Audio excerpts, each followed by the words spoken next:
Hi everyone, welcome to Neurodiversity, Empowering Learning and Employment. This is a total collaboration between Cognassist and FE News.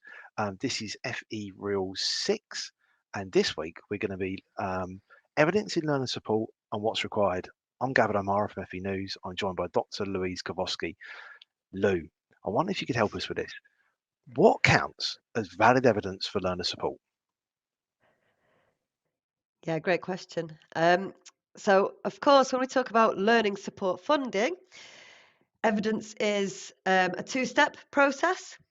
So you have your initial assessment and evidence of learning needs, and you have to have a needs assessment as well to outline the impact of those needs on the completion and also reasonable adjustments that may be required for that learner to be able to complete their program.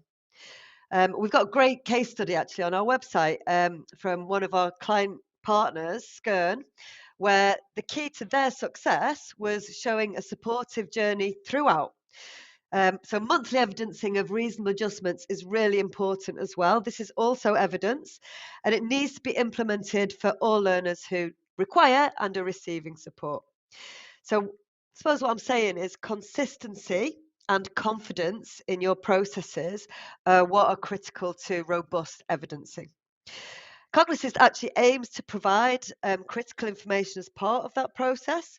We offer enhanced reporting to support a needs assessment, and we always recommend that tutors conduct these directly with learners because, as we know, two learners may have the same diagnosis, but actually very different needs. So we can't just assume that, to offer blanket support, you need to be talking with learners on a case by case basis because that is true equity, which will get you results. Our assessment actually is performance based and it offers insight into cognitive differences and learning needs. And we have things like performance validity testing, which prevents gaming and prevents misuse and false results as well. Even if you don't use Cognassist, you need to be using some sort of screener to identify any needs that may be hidden. I was just talking yesterday with a client actually who was comparing numbers. She said she had 7 learners enroll this year with EHCPs, education and healthcare plans, and actually 200 have been identified in this year on our assessment. So that tells you how many learners' needs are hidden that need to be surfaced. I'm not saying all of them will require support, but that needs conversation will need to be had with those learners to determine whether they do. That's really cool.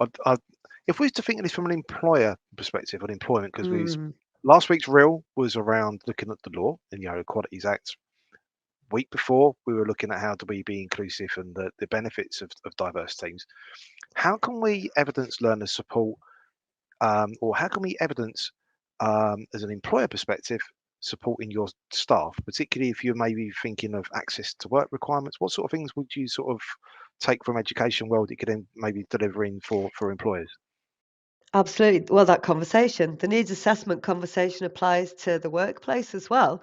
It needs to form parts of your recruitment process as well. So, good practice would be, as a matter of course, to ask if reasonable adjustments are required for all candidates as part of that process. And also when somebody starts, don't be afraid to have that conversation with a new employee as to what support they may have had in education that needs to be carried over to the workplace via access to work or via assistive technologies that already exist in your organisation.